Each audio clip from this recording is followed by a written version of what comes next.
रक्षाबंधन का त्योहार भद्रा काल में भूल कर भी नहीं मनाना चाहिए। भद्रा काल में सूत्र यानी राखी बंधन बेहद अशुभ माना जाता है। शास्त्रों में कहा गया भद्रा को त्याग करके रक्षाबंधन का पर्व मनाना चाहिए। इसके साथ ही रक्षाबंधन का त्योहार किस दिन मनाया जाए, इस पर ज्यादा ही उलझन की स्थिति है। दोस्तों, इस बार कई लोगों का मानना है रक्षाबंधन 20 अगस्त को मनाना चाहिए। वहीं कई लोगों को मानना है कि 19 अगस्त को रक्षाबंधन का त्योहार मनाना शुभ रहेगा। तो ऐसे में आज हम आपको इस वीडियो में बताएंगे कि रक्षाबंधन का त्योहार किस दिन मनाया जाएगा और इसकी सही तारीख क्या है, 19 अगस्त या 20 अगस्त। साथ ही आज आपको भद्रा काल का भी सही समय बताएंगे कि रक्षाबंधन में कब तक भद्रा काल का साया रहेगा, इसलिए राखी बांधने का शुभ मुहूर्त कब है। तो दोस्तों, वीडियो को अंत तक जरूर देखना। वीडियो अच्छा लगे तो लाइक, कमेंट और अगर हमारे चैनल पर नया आए हैं तो सब्सक्राइब जरूर कर देना। दोस्तों, सबसे पहले हम आज आपको बताएंगे कि रक्षाबंधन की शुरुआत कैसे हुआ। सावन के महीने के अंतिम दिन यानी सावन माह की पूर्णिमा तिथि रक्षाबंधन का त्योहार मनाया जाता है।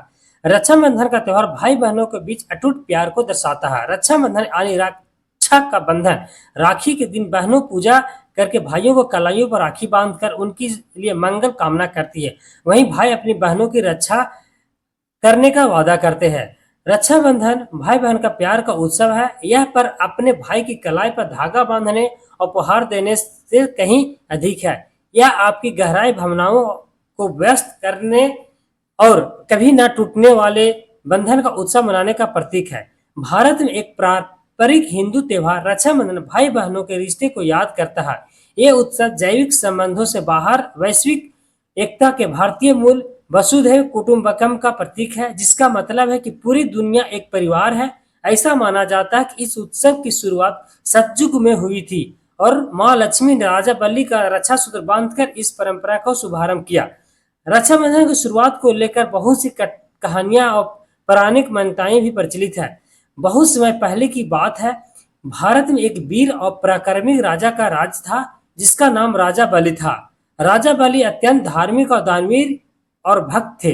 वह भगवान विष्णु के परम भक्त थे और उनकी भक्ति में लीन रहते थे। उनके द्वारा किए गए यज्ञ, तपस्या और दान के कारण उनकी कीर्ति चारों ओर फैल चुकी थी। उनकी भक्ति और तपस्या के कारण देवताओं और राजा इंद्र को अपनी सत्ता का भय होने लगा। उन्होंने भगवान विष्णु से प्रार्थना की कि वे राजा बलि को कोई ऐसा वरदान दे जिससे उनकी राज्य सुरक्षित रह सके। भगवान विष्णु ने राजा बलि की परीक्षा लेने का निश्चय किया और वामन अवतार लेकर राजा बलि के पास आ गए। वामन भगवान ने राजा बलि से 3 पग भूमि दान में मांगी। राजा बलि ने उनकी मांग की सहर्ष स्वीकार कर लिया। वामन भगवान ने अपनी आकर बढ़ाकर पूरे आकाश और पाताल को नाप लिया और अंत में तीसरे पग के लिए राजा बलि के लिए सिर पर पग रखा, जिसे राजा बलि पाताल लोक में पहुंच गए। लेकिन वामन भगवान से प्रसन्न होकर उन्हें वरदान दिया कि राजा बलि वहां भी शासन करेंगे, उनके भक्तों के लिए सदैव पूजनीय रहेंगे। भगवान विष्णु ने राजा बलि के भक्ति और दानवीरता से प्रसन्न होकर उन्हें वचन दिया कि वे स्वयं पाताल लोक में उन्होंने उनके साथ निवास करेंगे। लेकिन इससे माता लक्ष्मी चिंतित हो गई क्योंकि भगवान विष्णु ने वैकुंठ छोड़ दिया था। माता लक्ष्मी ने राजा बलि के पास जाकर उन्हें अपनी बहन के रूप में राखी बांधी और उनसे अपने पति को वापस करने का वचन मांगा। राजा बलि ने वचन का सम्मान करते हुए भगवान विष्णु को मुक्त कर दिया। इस प्रकार रक्षाबंधन का पर्व प्रारंभ हुआ, जो भाई बहन के पवित्र बंधन का प्रतीक बन गया। रक्षाबंधन पूरे भारतवर्ष में हर्षोल्लास के साथ मनाया जाता है। इस दिन घरों में विशेष पकवान बनाए जाते हैं। भाई बहन एक दूसरे को उपहार देते हैं। एक दिन परिवार के लिए एकजुटता और प्रेम का संदेश लेकर आता है। इस कथा के माध्यम से यह स्पष्ट होता है कि रक्षाबंधन का पर्व मात्र एक रक्षा सूत्र बांधने का नहीं, बल्कि यह उन मूल्यों का सम्मान है जो हमारे समाज और संस्कृति की नींव को मजबूत बनाते हैं। इस कथा को विस्तार से समझने के लिए हमें भारतीय पौराणिक कथाओं की ओर देखना होगा, जहां रक्षाबंधन के पर्व के वर्णन मिलता है। समय समय पर अलग अलग युगों में रक्षाबंधन का महत्व और अधिक बढ़ता गया है। राजा बलि की कहानी भी इसमें एक विशेष रूप है। राजा बलि के बारे में कहा जाता है कि वे एक असुर राजा थे, लेकिन उनके भक्ति और दानशीलता के कारण वे देवताओं के लिए भी आदरणीय थे। उनके शासन में प्रजा सुखी और समृद्ध थी। राजा बलि ने अपने राज्य में धर्म और न्याय का पालन किया और कभी भी किसी के साथ अन्याय नहीं किया। उनकी तपस्या इतनी शक्तिशाली थी कि भगवान विष्णु स्वयं उनकी भक्ति में प्रभावित हो गए थे। जब देवताओं ने भगवान विष्णु से राजा बलि की बढ़ती शक्ति के बारे में कहा, तो भगवान विष्णु ने वामन अवतार लेकर उन्हें पराजित करने की योजना बनाई। लेकिन यहाँ पराजय का अर्थ केवल उनकी शक्ति को सीमित करना था, ताकि देवताओं को संतुलित बना रहे।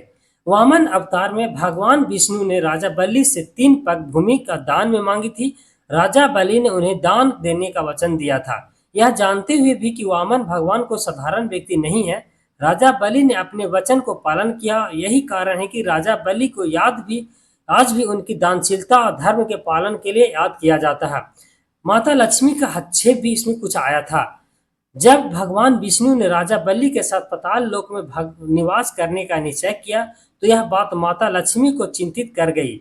बैकुंठ में भगवान विष्णु को न होना उनके लिए एक बड़ी चिंता का विषय बन गया। इस स्थिति में उबरने के लिए माता लक्ष्मी ने राजा बलि के पास जाकर उन्हें अपनी बहन के रूप में राखी बांधी।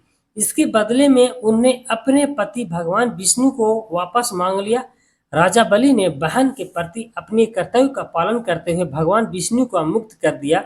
यह घटना हमें सिखाती है कि रक्षाबंधन केवल भाई बहनों का रिश्ते का सीमित तक नहीं है, बल्कि यह जीवन के हर रिश्ते को वचन और कर्तव्य को सम्मानित करने का पर्व है।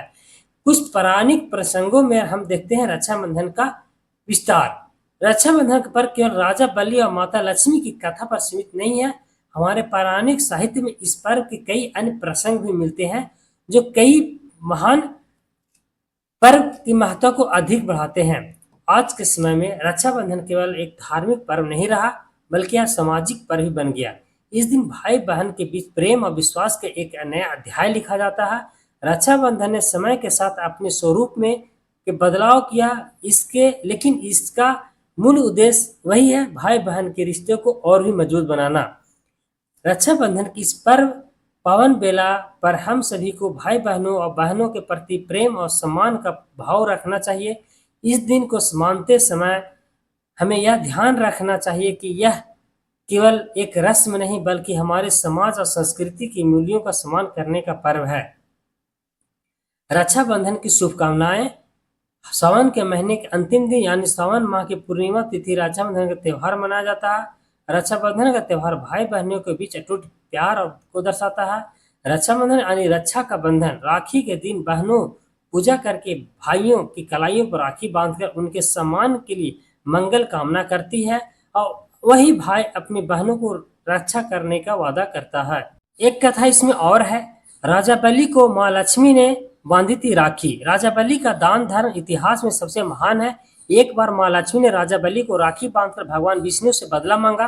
कहा था कि राजा बलि ने एक बार यह यज्ञ किया, तब भगवान विष्णु ने वामन अवतार लेकर दानवीर राजा बलि से 3 पग जमीन मांगी। श्रीहरि ने वामन अवतार को पग की भूमि, धरती और आकाश को नाप लिया था। राजा बलि ने समझा कि भगवान विष्णु स्वयं उनकी जांच कर रहे हैं।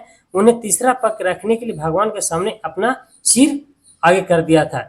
फिर उन्हें प्रभु से कहा कि अब मेरा सब कुछ चला गया, कृपया करके मेरी विनती सुने और मेरे साथ पाताल में रहो। भक्त भी भगवान को बैकुंठ छोड़कर पाताल चले गए। यह जानकर देवी लक्ष्मी ने गरीब महिला के रूप में राजा बलि के पास गई और उन्हें राखी बांधी।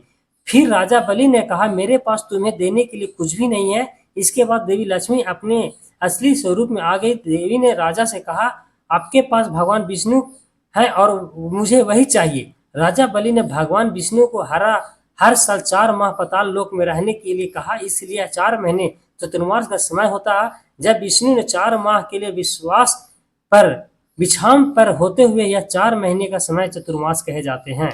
दूसरी कहानी यह है कि शिशुपाल भी इंद्रप्रस्थ में राजयुष यज्ञ में उपस्थित था। जब शिशुपाल ने श्री कृष्ण को अपमान किया, तो श्री कृष्ण ने अपने सुदर्शन चक्र से शिशुपाल का मार डाला। लौटते समय कृष्ण जी ने छोटी उंगली सुदर्शन चक्र से घायल हो गई और रक्त बहने लगा। तब द्रौपदी ने श्री कृष्ण की उंगली पर अपनी साड़ी का पल्लू बांधा। तब श्री कृष्ण ने द्रौपदी से कहा कि वह इस रक्षा सूत्र को पूरा करेंगे। जब द्रौपदी को कौरवों ने चीर हरण किया, तो श्री कृष्ण ने चीर बढ़ाकर द्रौपदी की रक्षा की। मान्यता है कि सारण पूर्णिमा का दिन था जब द्रौपदी ने श्री कृष्ण की उंगली पर साड़ी का पल्लू बांधा था। इसी तरह और भी पुरानी कथाएं। अब हम जानते हैं इस साल रक्षाबंधन का शुभ मुहूर्त। इस वर्ष 2024 में रक्षाबंधन 19 अगस्त को राखी त्योहार 1:30 के बाद से ही लेकर शाम 7 बजे के बीच तक बांधने के लिए सबसे शुभ समय होगा। दरअसल इस बार शाम 7 बजे तक लगातार 4 लाभ और अमृत का शुभ चौघड़िया का मुहूर्त रहेगा। दोस्तों, इस कथा के अनुसार रक्षाबंधन का त्यौहार सिर्फ भाई बहन के रिश्ते का पर्व नहीं है, बल्कि यह वचन, त्याग और प्रेम का प्रतीक भी है। इस दिन भाई अपनी बहन की हर परिस्थिति में रक्षा करने का संकल्प लेता है और बहन अपने भाई की दीर्घायु और समृद्धि की कामना करती है। सही बहनों से रिक्वेस्ट है, भद्रा काल में राखी ना बांधें, उसका बहुत ही अशुभ प्रभाव पड़ता है। इसलिए रक्षाबंधन 19 अगस्त को है। 1:30 से जो शुरुआत होगा, जो शाम के 7 बजे तक चलेगा, इसी बीच में आप भाई को राखी बांधें। सभी भाई बहनों से रिक्वेस्ट है, मेरे चैनल को लाइक, कमेंट और सब्सक्राइब जरूर करें। आपके लिए बहुत मेहनत से कंटेंट वीडियो बनाकर लाता हूं, जो आपके तक सही जानकारी पहुंच सके। बहनों, आपके लिए वीडियो बनाकर लाया हूं। अगर आप मुझे भाई मानते होंगे तो आप कमेंट बॉक्स में एक राखी का चित्र जरूर भेज दें। मैं समझ जाऊंगा कि आप हमें जैसे भाई मानते हैं, और मैं आपको वादा करता हूं, मैं अपने भाई के रूप में आपको वादा पूरा करूंगा। इस वर्ष का रक्षाबंधन बहुत खास है, क्योंकि उसी दिन सावन पूर्णिमा पड़ रहा है। बाबा भोलेनाथ का दिन है, इसलिए जब ही मैं बाबा भोलेनाथ से आशीर्वाद मांगता हूँ, सही बहनों को सुरक्षित रखें, कल्याण करें।